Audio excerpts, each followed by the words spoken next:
سیاسی میدان سے تحریک انصاف کے مرکزی رہنما فاروق حبیب منظر عام پر آ گئے اور استحکام پاکستان پارٹی میں شمولیت کا اعلان کر دیا۔ کہتے ہیں کہ 9 مئی کے واقعے پر مسلسل لوگوں کی ذہن سازی کی گئی۔ پی ٹی آئی چیئرمین عوام کو تشدد کی راہ پر لے کر گئے، سائفر کو اپنے سیاسی بیانیے کے لیے استعمال کیا۔ پی ٹی آئی رہنما فاروق حبیب منظر سے غائب رہنے کے بعد اچانک منظر عام پر آ گئے۔ لاہور میں اون چودھری نعمان لنگڑیال کی ہمراہ پریس کانفرنس میں استحکام پاکستان پارٹی میں شمولیت کا اعلان کر دیا۔ فاروق حبیب کا کہنا تھا کہ 9 مئی کے واقعے کو پاکستان کی تاریخ میں سیاہ باب کے طور پر یاد رکھا جائے گا۔ ایسا رویہ اختیار کیا گیا کہ لوگ اپنی ہی فوج کے خلاف لڑنے کے لیے نکل پڑے۔ پی ٹی آئی کے چیئرمین نے پرامن کے بجائے پرتشدد راہ اختیار کی۔ جو کچھ اس دن ہوا، جس طریقے سے ہوا، یہ انتہائی افسوسناک تھا، یہ انتہائی کنڈیمنیبل تھا، اور یہ پاکستان کی تاریخ کے اندر ایک سیاہ واقعے کے طور کے اوپر جو ہے اس کو یاد رکھا جائے گا کہ کس طریقے سے آپ نے چیزوں کو ایک مائنڈ سیٹ کو ایک ایسے بوائلنگ پوائنٹ کے اوپر پہنچا دیا کہ لوگ اپنی افواج کے خلاف لڑنے نکل پڑے۔ فاروق حبیب کا مزید کہنا تھا کہ سائفر کے معاملے میں قومی مفاد کو سامنے نہیں رکھا گیا۔ پی ٹی آئی چیئرمین نے سائفر کو سیاسی بیانی کے لیے استعمال کیا۔ ہمیں اخلاقی سبق سکھایا جاتا رہا، لیکن دوسری طرف ان کے اپنے قول و فعل میں تضاد تھا۔ فاروق حبیب نے کہا کہ توشہ خانہ کیس پر دوسری جماعتوں کے رہنماؤں پر تنقید کے لیے کہا جاتا رہا، لیکن خود توشہ خانہ سے گھڑیاں لیں۔ جو لیڈر جو یہ کلیم کرتا ہے، ہائی مورل گراؤنڈ لیتا ہے،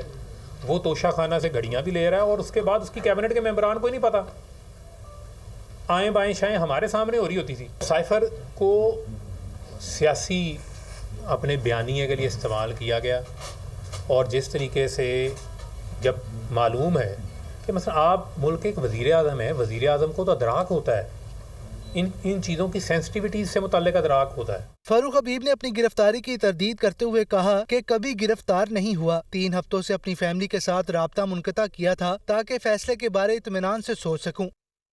آگے بڑھتے ہیں۔ معصوم فلسطینیوں پر اسرائیلی مظالم کا سلسلہ جاری ہے۔ صہیونی فورسز نے تمام حدیں پار کر دی۔ میڈیا رپورٹس کے مطابق اسرائیل کے وحشیانہ تشدد میں 2800 فلسطینی شہید، زخمیوں کی تعداد 10,000 سے بڑھ گئی ہے۔ فلسطینیوں کی غزہ سے مغربی علاقوں کی جانب نقل مکانی بھی جاری ہے۔ تفصیل کے لیے رپورٹ۔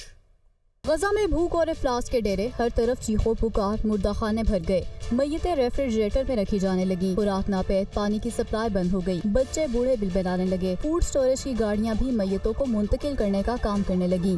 صہیونی فورسز کی وحشیانہ کارروائیوں میں 30,000 سے زائد مکانات تباہ، عمارتیں کھنڈرات کا منظر پیش کرنے لگیں۔ غزہ میں 12 لاکھ سے زائد افراد بے گھر ہو گئے۔ عالمی برادری خاموش تماشائی بنی، غزہ کے بے گناہ اور مظلوم لوگوں کا تماشا دیکھنے میں مصروف۔ فلسطینیوں کے قتل عام میں کوئی کمی نہ آئی۔ اسرائیلی بمباری سے ایک ہی خاندان کے 17 افراد شہید۔ غزہ میں ملبے کا ڈھیر۔ فلسطینی وزارت داخلہ حکام کے مطابق ابھی تک ملبے تلے 1000 سے زائد لاشیں پھنسی ہوئی ہیں۔ فلسطینی بھوک، افلاس اور جان بچانے کی غرض سے نقل مکانی کرنے پر مجبور۔ غیر ملکی میڈیا کے مطابق اسرائیل کی جانب سے زمینی حملوں کے پیش نظر اب تک تقریباً 10 لاکھ فلسطینی شمالی غزہ سے جنوب کی جانب نقل مکانی کر چکے ہیں۔ صہیونی فورسز نے نقل مکانی کرنے والے فلسطینیوں کو بھی سکون کا سانس نہیں لینے دیا اور ان پر بھی وحشیانہ تشدد جاری ہے۔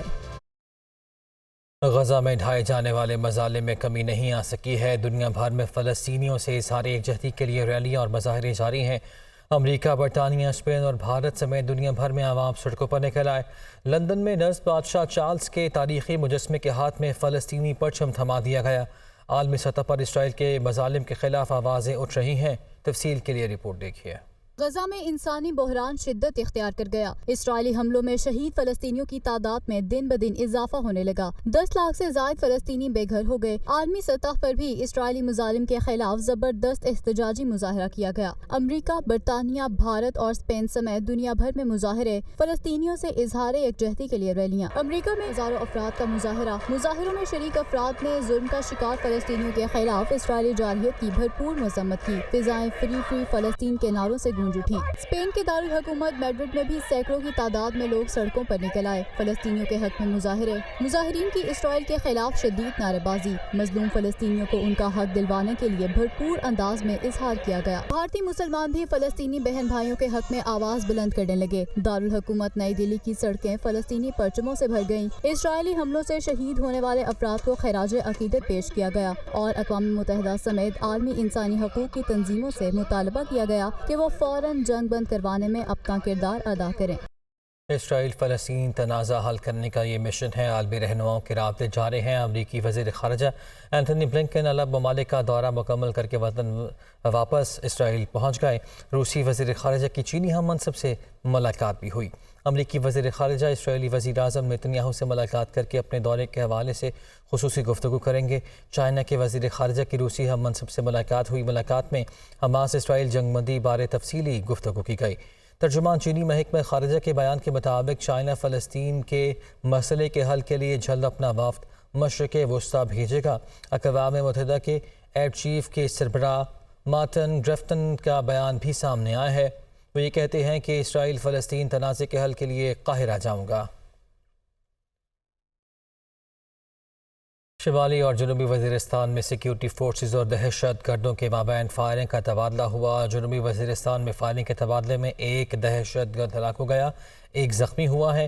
ISPR کے مطابق دہشت گردوں کا بہادری سے مقابلہ کرتے ہوئے سپاہی ساجد عظیم شہید ہو گئے، ایسا بتایا گیا ہے۔ ISPR کی جانب سے 31 سالہ شہید ساجد عظیم کوٹلی آزاد کشمیر کے رہائشی تھے۔ فائرنگ کا دوسرا واقعہ شمالی وزیرستان کے علاقے میں ایران شاہ میں پیش آیا ہے۔ فائرنگ کے تبادلے میں ایک دہشت گرد جہنم واصل کیا گیا۔ ISPR کے مطابق دہشت گردوں سے لڑتے ہوئے سپاہی مارس خان نے جام شہادت نوش کیا ہے۔ شمالی اور جنوبی وزیرستان میں سیکیورٹی فورسز اور دہشت گردوں کے درمیان فائرنگ کا تبادلہ ہوا ہے۔ فائرنگ کے تبادلے میں ایک دہشت گرد مارا گیا جبکہ ایک زخمی ہوا ہے۔ ISPR کی جانب سے بتایا گیا دہشت گردوں کا بہادری سے مقابلہ کرتے ہوئے سپاہی ساجد عظیم شہید ہو گئے۔ ملک کے مختلف شہروں میں گرج چمک کے ساتھ بارش ہوئی ہے جس کے باعث سردی کی شدت میں اضافہ ہو گیا ہے۔ ساہیوال، اوکاڑا، عارف والا، بہاول نگر میں موسلادھار بارش کے بعد موسم خوشگوار ہو گیا اور سردی میں اضافہ ہو رہا ہے۔ جھنگ، سانگلہیل، گگو منڈی اور پیر محل سمیت دیگر علاقوں میں بھی شدید بارش ریکارڈ کی گئی ہے۔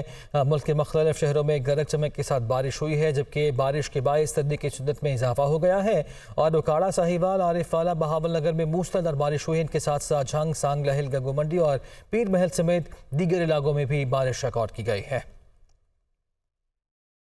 Army chief general Asim Munir سے عمان کی رائل آرمی کے کمانڈر نے GHQ میں ملاقات کی ہے۔ دہشت گردی کے خلاف جنگ میں پاک فوج کی کامیابیوں اور علاقائی امن و استحکام کے لیے جاری کوششوں کو سراہا گیا۔ Army chief general Asim Munir سے عمان کی رائل آرمی کے کمانڈر کی ملاقات ہوئی جس میں باہمی دلچسپی کے امور پر تبادلہ خیال کیا گیا۔ ISPR کے مطابق عمان کی رائل آرمی کے کمانڈر نے دہشت گردی کے خلاف جنگ میں پاک فوج کی کامیابیوں اور علاقائی امن و استحکام کے لیے جاری کاوشوں کو بھی سراہا۔ GHQ آمد پر عمان کی رائل آرمی کے کمانڈر نے یادگار شہداء پر پھول چڑھائے۔ پاک فوج کے چاک چوبند دستے نے معزز مہمان کو گارڈ آف آنر پیش کیا۔ نگران پنجاب حکومت کا کہنا ہے کہ اسموگ میں کمی کے لیے بھرپور اقدامات کیے جا رہے ہیں۔ کابینہ اجلاس کے بعد سکول بند کرنے کا فیصلہ کیا جائے گا۔ ہر پیر کو اجلاس ہوگا کہ بدھ کو سکول بند ہوں گے یا نہیں۔ DGPR لاہور میں نگران صوبائی وزراء عامر میر، منظور قادر اور ابراہیم مراد کی پریس کانفرنس۔ نگران پنجاب کابینہ کے اجلاس میں ہوئے فیصلوں سے متعلق نگران صوبائی وزیر اطلاعات عامر میر کا کہنا تھا کہ سموگ کے تدارک کے لیے تمام ڈپارٹمنٹ اپنا کردار ادا کر رہے ہیں۔ پیٹرول کی کمی کے اثرات عوام تک پہنچنا لازم ہے۔ کوشش کر رہے ہیں کہ سموگ جو ہے اس میں صورتحال جو ہے اس کو بہتر کیا جائے، سموگ میں کمی لائی جا سکے۔ تمام ڈپارٹمنٹس ایفرٹس کر رہے ہیں۔ اس میں مجبوری میں آ کے تو پھر دفعہ 144 کا بھی نفاذ کیا گیا اور سٹرن ایکشنز لیے گئے تمام ڈپارٹمنٹس نے۔ پٹرول کی قیمت میں جو 40 روپے فی لیٹر کمی ہوئی ہے اس کے ثمرات جو ہیں وہ عوام تک جانے چاہیے۔ نگران وزیر تعلیم پنجاب منصور قادر کا کہنا تھا کہ بچوں کی صحت سب سے زیادہ ضروری ہے۔ بدھ کو اسکولوں کو بند کرنے کا فیصلہ کابینہ میں ہوگا۔ ہر پیر چھٹی کے حوالے سے جائزہ لیا جائے گا۔ حکومت کو بچوں کی ویل بینگ، ان کی صحت سب سے زیادہ عزیز ہے۔ ایسا فیصلہ نہیں ہے جو ایک مستقل فیصلہ ہوگا کہ ہر بدھ کو اسکول بند کر دیے جائیں گے۔ اس کو ہر ویکلی، ہر منڈے کو ایک میٹنگ کر کے جائزہ لے کر کے اس کے بارے میں فیصلہ کیا جائے گا۔ صوبائی وزیر ٹرانسپورٹ ابراہیم مراد نے کہا کہ پیٹرول کی قیمت میں کمی سے ٹرانسپورٹ کے ریٹ کم کرنے کا کہا ہے۔ اسموگ کے تدارک کے لیے دھواں چھوڑنے والی گاڑیوں کے خلاف کریک ڈاؤن جاری ہے۔ سابق صدر آصف علی زرداری اور JUI کی سربراہ مولانا فضل الرحمان کے درمیان ملاقات ہوئی۔ دونوں رہنماؤں نے ملک کی مجموعی سیاسی صورتحال پر تبادلہ خیال کیا۔ JUI فی کی جانب سے جاری اعلامیے میں کہا گیا کہ سابق صدر آصف علی زرداری مولانا فضل الرحمان سے ملاقات کے لیے ان کی رہائش گاہ پہنچے۔ دونوں رہنماؤں کے درمیان ملاقات 50 منٹ تک جاری رہی۔ سابق صدر نے JUI سربراہ سے ان کی خوش دامن کے انتقال پر تعزیت کی۔ ذرائع کے مطابق سربراہ JUI اور فضل الرحمان کی ملاقات میں ملکی سیاسی صورتحال اور آئندہ عام انتخابات کے امور پر بھی غور کیا گیا۔ عدالتی امور سے خبر یہ ہے کہ اسلام آباد ہائی کورٹ نے سافا کیس میں جیل ٹرائل کے خلاف چیئرمین PTI کی درخواست ہدایات کے ساتھ نمٹا دی ہے۔ عدالت نے تحریری فیصلے میں کہا کہ جیل ٹرائل سیکیورٹی کے لحاظ سے چیئرمین PTI کے حق میں ہے۔ بظاہر جیل ٹرائل کے معاملے میں کوئی بدنیتی نظر نہیں آتی۔ اسلام آباد سے رپورٹ۔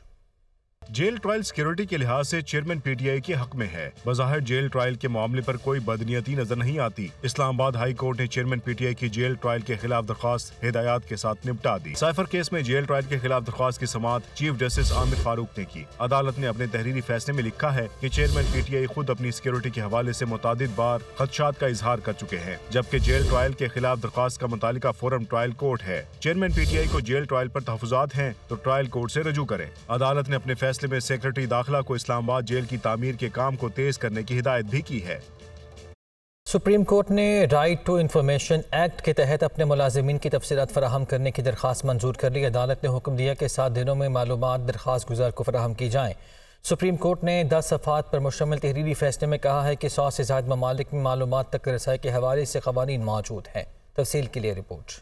معلومات تک رسائی شہریوں کا حق قرار، سپریم کورٹ نے محفوظ فیصلہ سنا دیا۔ جسٹس ستر من اللہ کا فیصلے سے عدم اتفاق۔ Chief justice of Pakistan justice قاضی فائز عیسی کی سربراہی میں 3 رکنی بینچ نے رائٹ ٹو انفارمیشن ایکٹ کے تحت اپنے ملازمین کی تفصیلات فراہم کرنے کی درخواست پر فیصلہ سنایا۔ عدالت نے قرار دیا کہ آرٹیکل 19A کے تحت معلومات تک رسائی شہریوں کا حق ہے۔ عدالت نے درخواست گزار کو فیس واپس کرنے کا بھی حکم دیا۔ جسٹس ستر من اللہ نے فیصلے میں نوٹ لکھتے ہوئے کہا کہ معلومات کے اصول کا تقاضا کرنے والے پر وجوہات بتانا لازم ہے۔ Supreme Court right to information act کے تحت نہیں آتی۔ عدالت نے 27 ستمبر کو دلائل سن کر فیصلہ محفوظ کیا تھا۔